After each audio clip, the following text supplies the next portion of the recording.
আসসালামু আলাইকুম। রাসায়নিক বিক্রিয়া সম্পন্ন ও সমতা করতে আমাদের অনেক সমস্যা হয়, কিন্তু এই ক্লাসটা করলে ইনশাল্লাহ আর কোনো সমস্যা থাকবে না। তো আমরা জানি যে একটা অ্যাসিড আর ক্ষার বিক্রিয়া করলে লবণ ও পানি তৈরি করে, লবণ ও পানি তৈরি করে। তাহলে আমরা একটা যদি নর্মাল অ্যাসিড নেই HCl আর একটা ক্ষার নেই, তাহলে আমরা অ্যাসিড আর ক্ষার কীভাবে চিনি? যার মধ্যে একটা H+ আছে আর যার মধ্যে OH আছে, মানে H+ দান করতে পারার জন্য তো আমার H+ থাকতে হবে। তাহলে যারা H+ দান করে তারা হচ্ছে আমার অ্যাসিড, যারা OH দান করে তারা হচ্ছে ক্ষার। তাহলে এই যে বিক্রিয়া করলে এই যে সোডিয়াম আর এই যে ক্লোরিন মিলে সোডিয়াম ক্লোরাইড, অর্থাৎ আমার একটা লবণ তৈরি করলো, আর এই যে H আর হচ্ছে OH আয়ন মিলে পানি তৈরি করলো।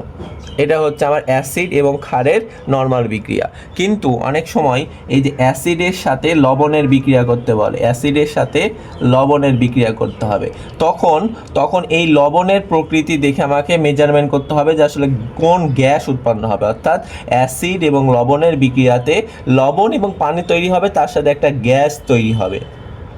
তারপরে যে লবণ এবং পানি তৈরি হবে, লবণ পানি তৈরি হবে, কিন্তু এই গ্যাসটা কোন তৈরি হবে সেটা লবণের উপরে নির্ভর করবে। যদি লবণটা থাকে হচ্ছে সোডিয়াম কার্বনেট, তাহলে এই যে আমরা জানি এই যে কার্বনেট থেকে আবার থাকতে পারে সোডিয়াম বাইকার্বনেট। তাহলে এই যে সোডিয়াম কার্বনেট, তারপরে সোডিয়াম বাইকার্বনেট, তারপরে সোডিয়াম সালফাইড, তাহলে এইগুলো থেকে, অর্থাৎ আমার মনে রাখতে হবে যে কার্বনেট থেকে আমার কার্বন ডাই অক্সাইড গ্যাস উৎপন্ন হয়, আবার আমার বাইকার্বনেট থেকে আমার কার্বন ডাই অক্সাইড গ্যাসই উৎপন্ন হয়, আর সালফাইড থেকে, অর্থাৎ সালফাইড থেকে সালফার ডাই অক্সাইড গ্যাস উৎপন্ন হয়।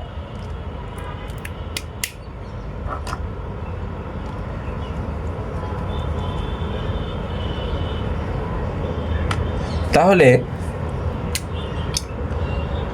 তাহলে এই যে HCl এর সাথে যখন আমি একটা সোডিয়াম কার্বনেটের বিক্রিয়া করলে এই যে কার্বনেট থেকে আমার কার্বন ডাই অক্সাইড গ্যাস উৎপন্ন করবে, আর এই যে ক্লোরিন আর হচ্ছে সোডিয়াম মিলে একটা লবণ তৈরি করবে, আর বাদ বাকি পানি তৈরি করবে।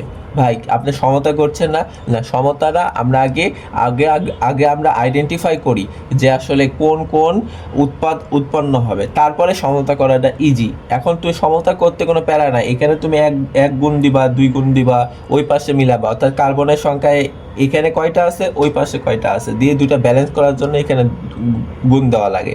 এখানেও তাই, কিন্তু আমরা আরও সহজে শিখবো। তার আগে আমরা শিখে নিই যে আসলে কিভাবে আর কি উৎপাদ সম্পন্ন করতে হয়, তারপরে আমরা হচ্ছে খুব সহজে সমতাকরণও এই ক্লাসেই শিখবো ইনশাল্লাহ।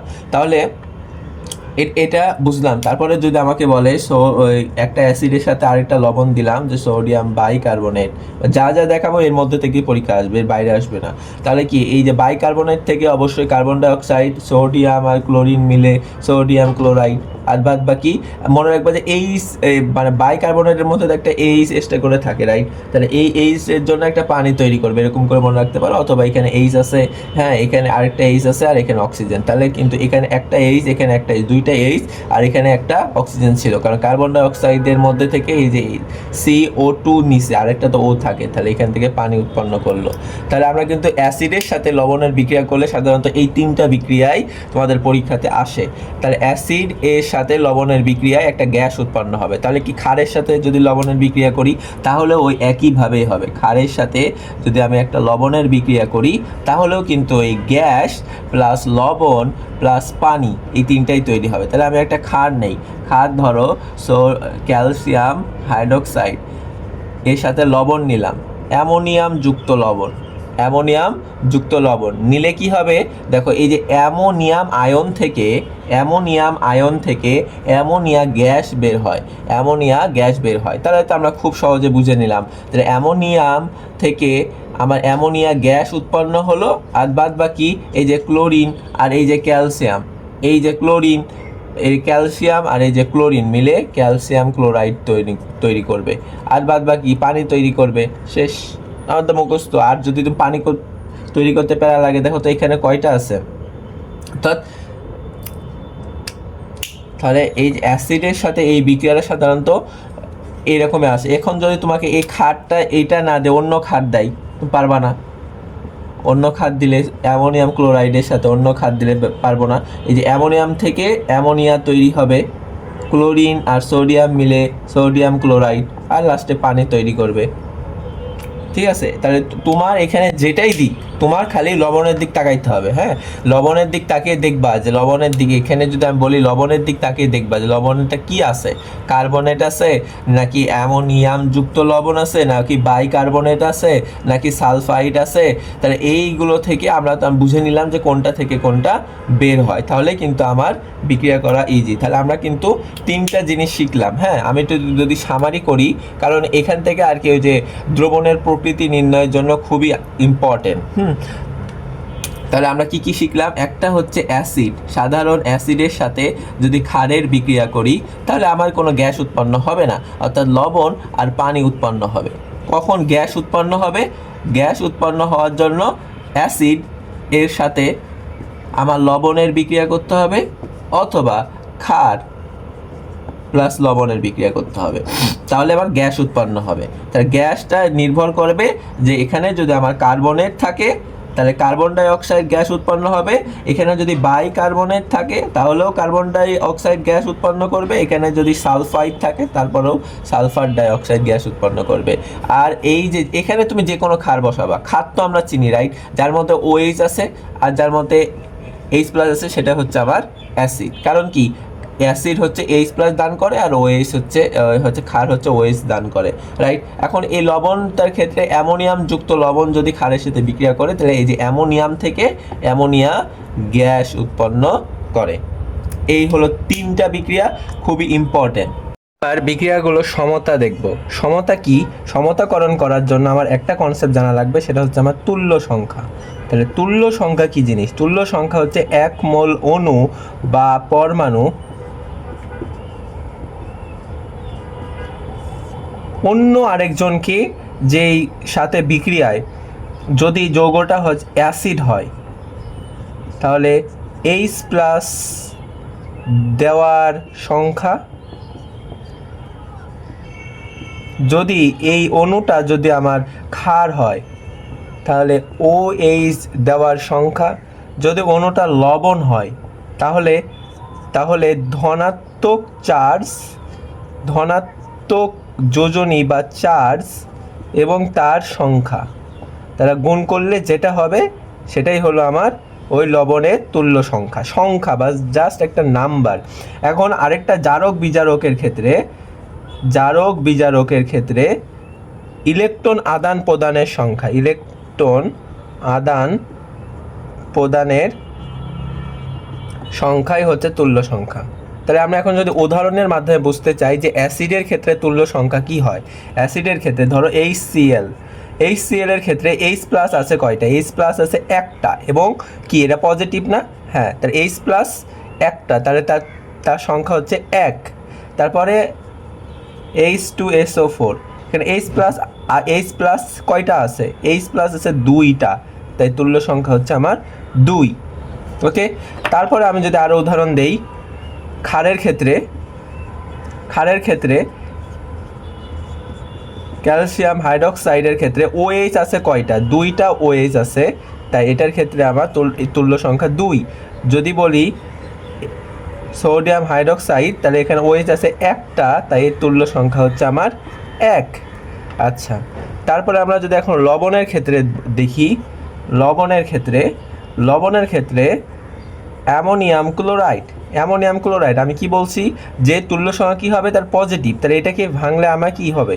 এইটা একটা অ্যামোনিয়াম আয়ন এবং ক্লোরাইড আয়ন হবে। তাহলে অ্যামোনিয়াম আয়নের চার্জ কত? +1 আছে কয়টা? একটা, তাই এটা হচ্ছে 1।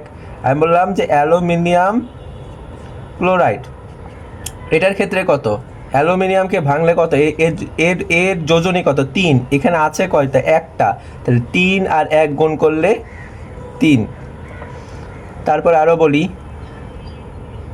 সোডিয়াম কার্বনেট, এটার তুল্য সংখ্যা কত? সোডিয়ামের যোজনী কত? 1 আর আছে কত? 2, সংখ্যা কত? 2, তাহলে এটার তুল্য সংখ্যা হচ্ছে 2। তারপরে সোডিয়াম বাইকার্বনেট, সোডিয়াম বাইকার্বনেট। তো সোডিয়াম এখানে হচ্ছে ধনাত্মক চার্জ কি সোডিয়াম, তো সোডিয়ামের প্লাস যোজনী কত +1, আর হচ্ছে সংখ্যা কয়টা আছে এখানে একটা, তাহলে 1 × 1 কত, এটা তুল্য সংখ্যা হচ্ছে 1। তাহলে আমরা তুল্য সংখ্যা কিন্তু শিখলাম। এখন হচ্ছে জারক বিজারকের ক্ষেত্রে দেখাই দিই। তাহলে জারক বিজারকের ক্ষেত্রে, জারক এবং বিজারকের ক্ষেত্রে কি হবে, জারক এবং বিজারকের ক্ষেত্রে আমরা যদি দেখি, তাহলে যদি বলি এই যে ফেরাস সালফেট, ফেরাস সালফেটের ক্ষেত্রে আমি দেখতে পাচ্ছি এটাকে যদি ভাঙি তাহলে Fe2+ হবে আর সালফেটের কত 2। তাহলে আমরা জানি যে যখন মানে কাটাকাটি যাবে অর্থাৎ ভাগ যাবে তখন কিন্তু আমাকে ভাগ করে দিতে হবে, এটা অবশ্যই করতে হবে। তাই এখানে 2 কেটে গেছে, ঠিক আছে। তাহলে আমি এখানে বুঝতে পারছি যে এখানে আয়রনের যোজনী 2+, কিন্তু আয়রনের সর্বোচ্চ যোজনী হচ্ছে 3+। তাহলে এখানে আমার কম আছে, তার মানে কি আরেকটা 3+ হওয়ার জন্য সে একটা ইলেকট্রন দান করে। তো এই যে একটা ইলেকট্রন দান করলো না বা প্রদান করলো না, এইটার সংখ্যা কয়টা দান করছে একটা, তাই ফেরাস সালফেটের যোজনী হচ্ছে আমার 1, কি বলে তুল্য সংখ্যা হচ্ছে আমার 1, ফেরাস সালফেটের তুল্য সংখ্যা হচ্ছে 1।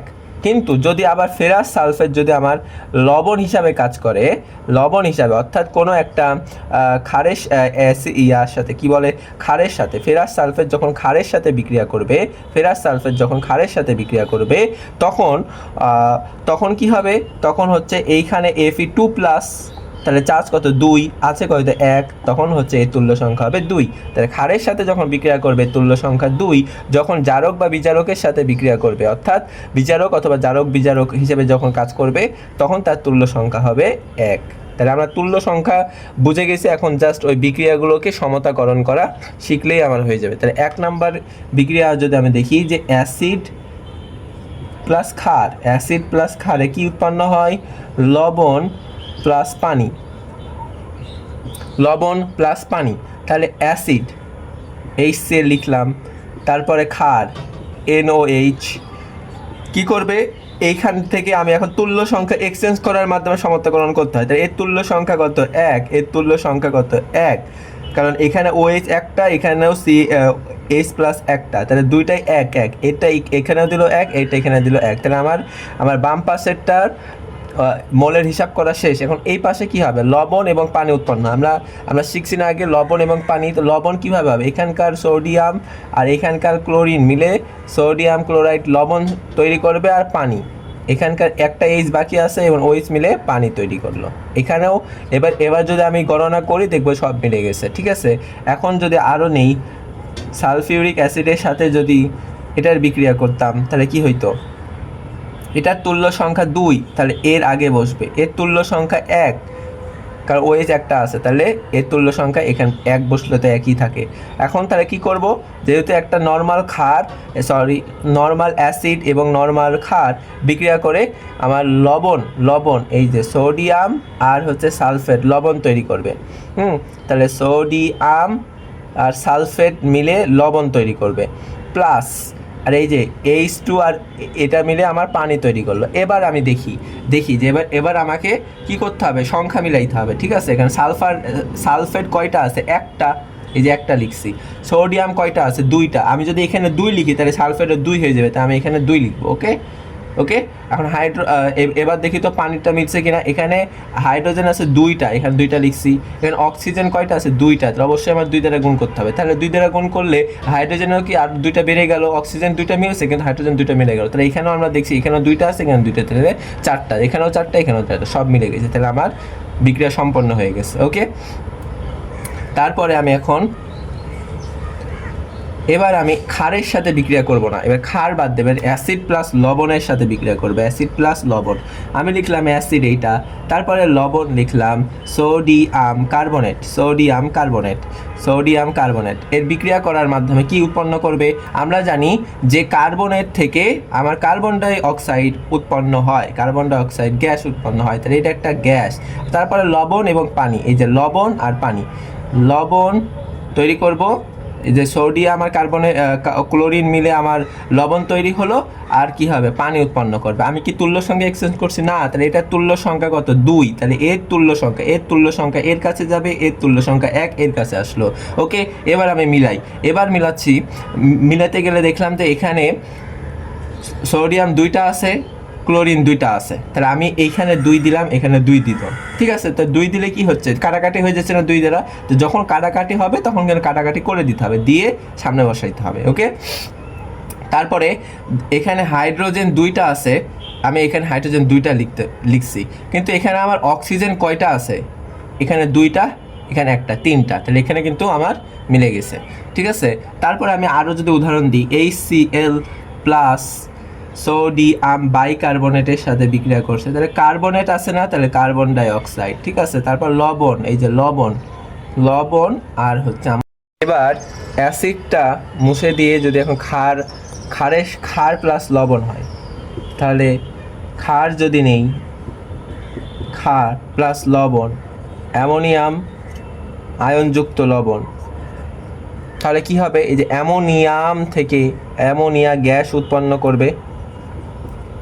তারপরে লবণ, তাহলে আমরা অ্যামোনিয়া তো নিয়ে নিচ্ছি, এখন কি ক্লোরিন আছে আর ক্যালসিয়াম, এই যে ক্যালসিয়াম লিখলাম, ক্লোরিন লিখলাম, আর তুল্য সংখ্যা এক্সচেঞ্জ করছি না, এর তুল্য সংখ্যা কত 2, এর তুল্য সংখ্যা 1, তাহলে এরটা এর কাছে যাবে, এর 2 এর কাছে গেল, এর 1 এখানে আসলো, ওকে। তাহলে এখানে দেখছি যে ক্যালসিয়াম একটা, ঠিক আছে, ক্লোরিন 2টা ছিল, তাহলে আমাকে এখন 2টা লিখতে হবে, এবং পানিতে তৈরি হবে, পানি আগে লিখে নিলাম। এখন এখানে অক্সিজেন কয়টা, 2টা, আমি লিখছি একটা, তাহলে অবশ্যই আমাকে এখানে 2 দ্বারা গুণ করতে হবে, ওকে। তাহলে অক্সিজেন মিললে, এখন হাইড্রোজেন মিলছে, হাইড্রোজেন কয়টা আছে, 3টা, আর এখানে কয়টা আছে, এখানে 4টা, তাহলে 3 আর 4 কত, 3 আর 4 কত, 7, কিন্তু এখানে আছে কত, এখানে আছে 4টা আর 2টা, 4 আর 2 গুণ করলে 8, 8 আর 2 10, তাহলে আমাকে অবশ্যই আরও এখানে যদি 2 দ্বারা গুণ করতে হবে, তাহলে 2 দ্বারা গুণ করলে কত হয়, 6, আর এখানে 4 কত, 10, তাহলে আমার মিলে গেছে, ওকে। তো এইভাবে আর কি সমতাকরণ করতে হয়, ওকে। তারপরে আমি যদি আরও লিখি যে, ধরো এখানে আর কি লিখবো, কে এটা এর সাথে যদি বিক্রিয়া করে,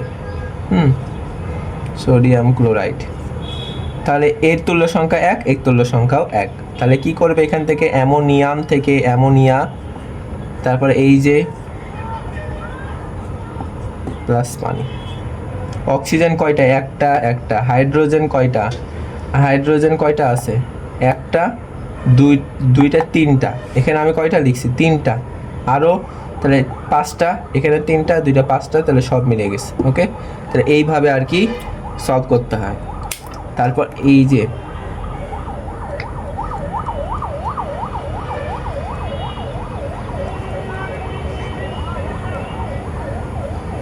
তাহলে তোমাদের কাছে আমি যদি একটা হোমওয়ার্ক দেই, তোমাদেরকে যদি আমি একটা হোমওয়ার্ক দিই যে এই বিক্রিয়াটা কি হবে, তুমি হোমওয়ার্ক এটা কমেন্ট বক্সে দিবা, কমেন্ট বক্সে সলভ করব।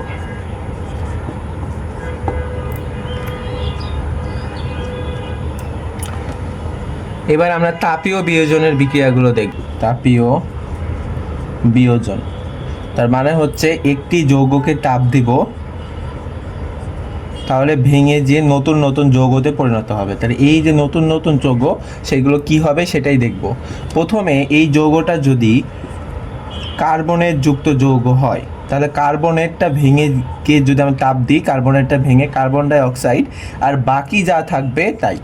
আমি বললাম যে ক্যালসিয়াম কার্বনেট অর্থাৎ চুনাপাথর, এইটাকে যদি তুমি তাপ দাও, তাহলে কার্বনেট আছে, তাহলে কার্বন ডাই অক্সাইড আগে লিখবা, বাকি যা থাকবে তাই লিখে দেবে। এখানে ক্যালসিয়াম বাকি আছে, আর এখানে 3টা অক্সিজেনের মধ্যে 2টা লিখছি, তাহলে আরেকটা অক্সিজেন বাকি আছে। তারপরে বললাম ম্যাগনেসিয়াম কার্বনেট, এইটাকে তাপ দিলে কার্বনেট আছে, কার্বন ডাই অক্সাইড লিখো, আর বাদ বাকি ম্যাগনেসিয়াম আছে, আর এখানে একটা অক্সিজেন বাকি আছে। আমি বললাম কপার কার্বনেট কে তুমি তাপ দাও, তাহলে কার্বনের যুক্ত যৌগ, তাহলে কার্বন ডাই অক্সাইড বের হবে, প্লাস কপার, আর একটা অক্সিজেন বাকি আছে, এটা লিখে দিলাম। তাহলে এগুলো হচ্ছে অক্সাইড, ঠিক আছে, calcium oxide, magnesium oxide, copper oxide. এবার বাই কার্বনের যুক্ত যৌগ, বাই কার্বনের যুক্ত যৌগকে যদি আমরা তাপ দেই, তাহলে বাই কার্বনের যুক্ত যৌগকে তাপ দিলে আমার কার্বন ডাই অক্সাইড প্লাস পানি উৎপন্ন করবে। ধরি সোডিয়াম বাইকার্বনেট, এটাকে আমরা যদি তাপ দেই, তাহলে বাইকার্বনেট আছে না সোডিয়াম, তার সাথে বাইকার্বনেট যুক্ত যৌগ, তাহলে কার্বন ডাই অক্সাইড প্লাস পানি উৎপন্ন করবে। আর কি উৎপন্ন করবে দেখি তো, আমি এখানে হাইড্রোজেন দুইটা আছে, এখানে একটা, তাহলে আমাকে অবশ্যই এখানে 2 দ্বারা গুণ করতে হবে। আর তাপীয় বিয়োজনের বিক্রিয়াতে আমরা জানি যে এখানে তুল্য সংখ্যার হিসাব লাগবে না, কারণ কি, কারণ তুল্য সংখ্যা হিসাব করার জন্য আমার হচ্ছে 2টা যৌগ বা কম্পাউন্ড অথবা পরমাণু লাগবে, যেহেতু এখানে একটা। তাই এই সব তাপীয় বিয়োজনের বিক্রিয়ার জন্য আমাকে দেখতে হবে, অর্থাৎ বিয়োজনের জন্য দেখতে হবে যে আসলে সমান আছে কিনা। যদি সমান না থাকে তাহলে আমরা এই পাশে 2 দ্বারা গুণ করে দিব, ঠিক আছে। তারপরে দেখবো হচ্ছে কিনা।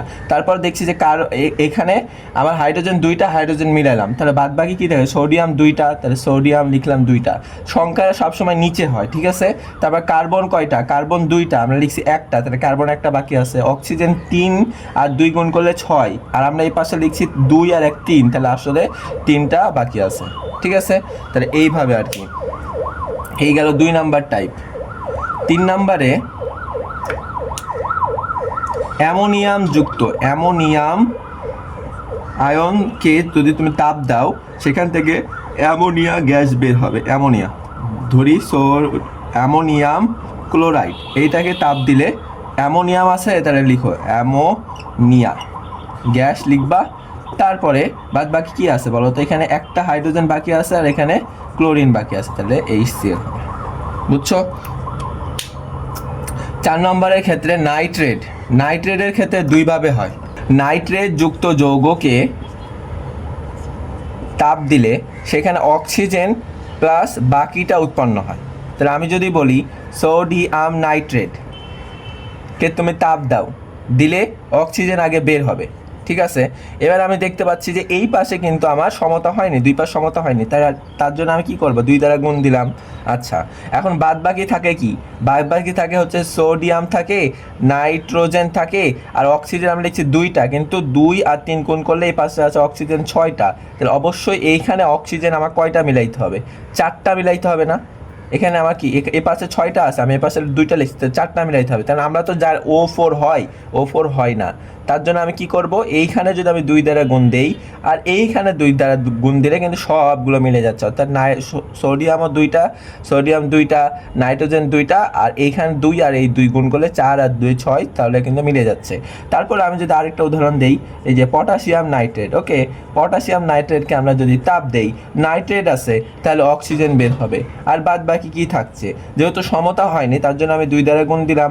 2 দ্বারা গুণ দেওয়ার পরে দেখছি যে এইখানে পটাশিয়াম 2টা, তারপরে নাইট্রোজেনও 2টা, আর অক্সিজেন লাগবে 4টা, তো 4টা মিলানোর জন্য এখানে 2 দিলাম, আর এখানে যদি 2 দ্বারা গুণ দিই সবার সাথে কিন্তু আমার মিলে যাচ্ছে। এখন তাহলে আরেকটা ভাবে, অর্থাৎ এইখানে কিন্তু আমরা দেখলাম যে এখানে সোডিয়াম আর পটাশিয়াম আছে, এই 2টা বাদে যে কোনো কিছু থাকলে কিন্তু নাইট্রোজেন ডাইঅক্সাইড উৎপন্ন করবে। অর্থাৎ এখানে যদি আমার লেড নাইট্রেট থাকে, লেড নাইট, এটাকে বলা হয় লেড নাইট্রেট, এইটা হচ্ছে লেডের যোজনী কত 2, তাই এই পাশে বলছে, আর নাইট্রেটের যোজনী কত 1, তাই এই পাশে বলছে, অর্থাৎ যোজনী এক্সচেঞ্জ করার মাধ্যমে যৌগ গঠিত হয়। তাহলে এইখানে যদি আমরা তাপ দেই, এইখানে তাপ দিলে যেহেতু সোডিয়াম আর পটাশিয়াম নাই, অন্য একটা যৌগ আছে, অন্য একটা পরমাণু আছে, তাই এখানে অক্সিজেনের সাথে নাইট্রোজেন ডাইঅক্সাইড বিক্রিয়া উৎপন্ন করবে, তার সাথে আর কি উৎপন্ন করবে, এইখানে আমি দেখতে পাচ্ছি যে নাইট্রোজেন 2টা, এখানে আছে একটা, তাহলে আমার অবশ্যই এইখানে 2 দ্বারা গুণ করার আগে আমার কি, যেহেতু ব্যালেন্স নাই, তাই আমি আগে এইখানে আমার 2 দ্বারা গুণ করি। এখানে আমি এই যে এই পাশে 2 দ্বারা গুণ করলাম, গুণ করার পর আমি দেখছি যে নাইট্রোজেন 2টা, এখানে 2 দ্বারা গুণ করার পর 4টা, অক্সিজেন এইখানে কয়টা, অক্সিজেন 6টা, আর এখানে 2 গুণ করার কারণে কিন্তু আবার 12টা হয়ে গেছে, ওকে। তারপরে আমরা এই পাশে অক্সিজেনের দিক যদি তাকাই, তাহলে এখানে কত 2টা, এখানে আছে 2টা, 4টা, তাহলে এখানে নাইট্রোজেন আছে 4টা, আমি যদি এখানে 4 দিয়ে দিই তাহলে নাইট্রোজেনও মিলে গেল, আবার অক্সিজেন 2 আর 4 গুণ করলে 8, 8 আর 2 10, আর বাদ বাকি কি থাকছে, বাদ বাকি 2টা থাকছে, বাদ বাকি 2টা অক্সিজেন থাকছে, তো 2টা অক্সিজেন আর 2টা আমার লেড, এই যে এইভাবে। তো যখন এইখানে আমার ভাগ যাবে তখন কিন্তু আমাকে অবশ্যই ভাগ করে দিতে হবে, অর্থাৎ সংখ্যা 2 দ্বারা যেহেতু ভাগ যাচ্ছে, তাই আমি একসাথে করে সামনে আমার 2 দ্বারা গুণ করে দিতে হবে, এইভাবে আর কি করতে হবে। তারপরে তুতে, আমরা জানি তুতে মধ্যে 5 অণু পানি আছে, এইটাকে যদি আমরা তাপ দেই, এইটাকে তাপ দিলে কি হবে, এই যে 5 অণু পানি অর্থাৎ পানি উড়ে যাবে, আর এই যে লবণের রঙটা চেঞ্জ হয়ে যাবে, মানে এটাই উৎপন্ন করবে। ওকে, তার পরীক্ষায় যে বিক্রিয়াটা আসবে সেটা লিখছি ভাই, ভালো করে দেখো, এটা হচ্ছে স্পেশাল বিক্রিয়া, পরীক্ষায় আসবে, মিস যায় না। সেটা হচ্ছে ক্লোরেট, এটাকে বলা হয় ক্লোরেট আয়ন। Chlorate ion. তাহলে এখানে যদি আমরা বলি পটাশিয়াম ক্লোরেট, এইটাকে যদি তুমি তাপ দাও, সেখান থেকে আগে অক্সিজেন বের হয়ে যাবে। এবার দেখো সমতা হয়েছে না, তাহলে তুমি 2 দ্বারা গুণ দাও, 2 দ্বারা গুণ দিলে আমি দেখতে পাচ্ছি তাহলে কি এখান থেকে আমার পটাশিয়াম ক্লোরাইড। তাহলে এবার তুমি যদি এখানে 2 দ্বারা গুণ দাও, তাহলে কিন্তু এই যে এই পোর্শনটা মিলে যাচ্ছে। অক্সিজেন 2টা লিখছো, আর অক্সিজেন এই পাশে আছে 6টা, তো তুমি এখানে যদি 3 দ্বারা গুণ দাও কিন্তু মিলে যাচ্ছে। তো এইভাবে আর কি তুমি করতে পারবে। আর আরেকটা বিক্রিয়া তোমাদের জন্য, যে তুতে তো আমরা জানি যে তুতে কি ব্লু ভিট্রিয়ল না, ব্লু ভিট্রিয়ল। আর আরেকটা আছে হচ্ছে আরেকটা আছে হচ্ছে ফেরাস সালফেট, এইটাকে বলা হয় গ্রিন ভিট্রিয়ল। তাহলে এইটাকে যদি আমরা তাপ দিই তাহলে কি উৎপন্ন হবে, ফেরাস সালফেটকে যদি আমরা তাপ দেই, ঠিক আছে, তাহলে এখানে ইন্টারেস্টিংভাবে সালফার ট্রাইঅক্সাইড লিখার পরে বাদ বাকি কি আছে, এখানে কিন্তু সমতা হয়নি, কারণ সালফার কয়টা, 2টা, এখানে একটা ছিল, আমি কি কয়টা লিখছি, 2টা, তো অবশ্যই আমাকে 2 দ্বারা গুণ দিতে হবে। তাহলে আয়রন থাকছে 2টা, অক্সিজেন কয়টা, অক্সিজেন 4 আর 2 গুণ করলে 8, এই পাশে লিখছি 5, তাহলে অবশ্যই আমার অক্সিজেন যদি আমি এখানে 3টা বাকি আছে, 5 আর 3-এ 8, তাহলে কিন্তু মিলে গেল। তাহলে এটাকে বলা হয় সবুজ ভিট্রিওল। তাহলে এইটাকে যদি তাপ দেই তাহলে এইটা উৎপন্ন হবে। এখন পরীক্ষার ক্ষেত্রে কয়েকটা জিনিস আমাকে বলে দেয়, যে চুনের পানি, বা কোশ্চেনে বলে দেয় যে কয়েকটা ট্রিক্স, যে চুনের পানি ঘোলা করে এক্স নামক যৌগ। তাহলে এই এক্সটা কি হবে, এই এক্সটা হবে কার্বন ডাই অক্সাইড। তারপরে বলে যে বাদামি বর্ণের গ্যাস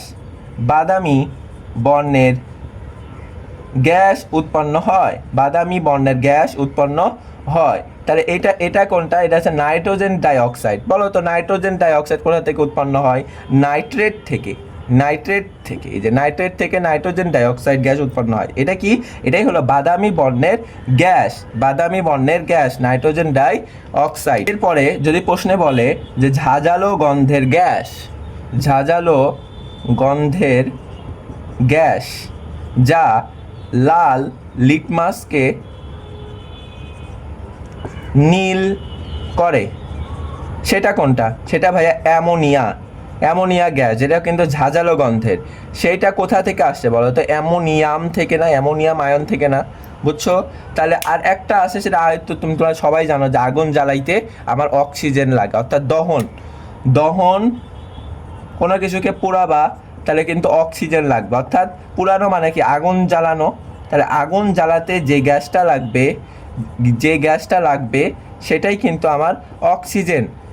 এরপরে আমরা যেটা দেখব সেটা হচ্ছে হাইড্রোকার্বনকে দহন করব। হাইড্রোকার্বন আমরা জানি, হাইড্রোকার্বন মানে কি, হাইড্রোকার্বন মানে তুমি কথার মধ্যে বুঝতে পারছো, হাইড্রোজেন আছে আর কার্বন আছে, তাই কার্বন ও হাইড্রোজেন মিলে যে যৌগ গঠিত হয়, সেটাই হলো আমার হাইড্রোকার্বন। এরপরে হাইড্রোকার্বনকে দহন করলে যেই স্পেশাল বিক্রিয়াগুলো আছে সেটা আমরা দেখব। হাইড্রোকার্বন যুক্ত